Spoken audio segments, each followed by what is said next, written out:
Hi అండి, welcome to Anas kitchen. ఈరోజు vlog వచ్చేసి రుండ్రాల పాయసం అండి. ఇది గోధుమ పిండితో అయినా మైదా పిండితో అయినా చేసుకుంటే చాలా బాగుంటుంది. నేను మాత్రం గోధుమ పిండితో చేస్తున్నాను. గోధుమ పిండిని నార్మల్గా చపాతీ పిండి మనం ఎలా తడుపుతామో అదే విధంగా తడిపేసుకొని ఇలా కొద్దిగా ఇలా తీసేసుకొని ఇలా చేయాలండి. దీనిపైన అంతా పొడి పిండి చల్లి పెట్టాలండి, అంటుకోకుండా. ఇలా చూసారు కదండి, వీడియోలో చూపించిన విధంగా నేను అన్నీ ఇలా చేసి పెట్టానండి. అది ఇలా పొడి పొడిగా ఉండాలి. నెక్స్ట్ ప్రాసెస్ చూపిస్తాను. ఓకే అండి, ఇప్పుడు ఈ పాయసం నేను బెల్లంతో చేస్తున్నాను. బెల్లం అంతా ఇలా చిన్న చిన్న పీసెస్గా కట్ చేసి పెట్టుకోవాలండి. ఇదన్నీ నెయ్యిలో ఫ్రై చేసుకోవాలి.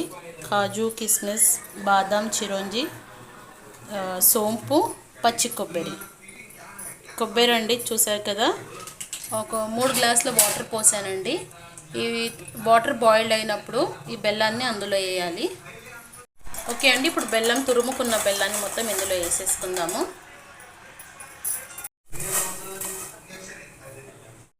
డ్రై ఫ్రూట్స్ అన్నీ ఫ్రై చేసుకోవడానికి నెయ్యి వేసానండి. అది కొద్దిగా వేడైతే మెల్ట్ అవుతుంది.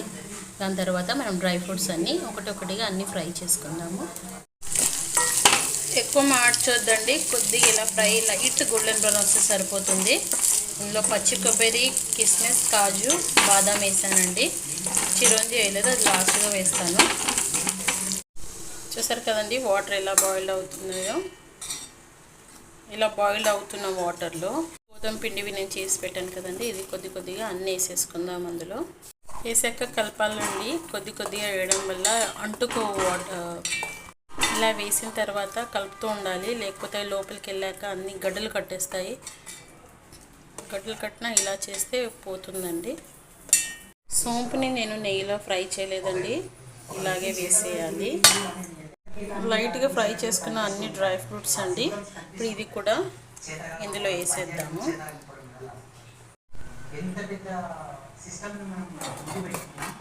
ఇది ఒక 5 మినిట్స్ అండి, గ్యాస్ లో ఫ్లేమ్లో పెట్టాలి. కలుపుతూ ఉండాలి, కింద అడుగంటకుండా. ఓకే అండి, ఫైనల్గా పాయసం రెడీ అయిపోయింది. చూసారు కదా, నేను చేసిన విధంగా ట్రై చేయండి. ఇది చాలా బాగుంటుంది. బెల్లం మీ టేస్ట్కి తగ్గట్టు, మీ స్వీట్ ఎంత తింటారో దానికి తగ్గట్టుగా మీరు వేసుకోండి. సో ఫైనల్గా అండి, చూసారు కదా, చాలా బాగుంటుందండి. పిల్లలకి చాలా హెల్దీ బెల్లంది.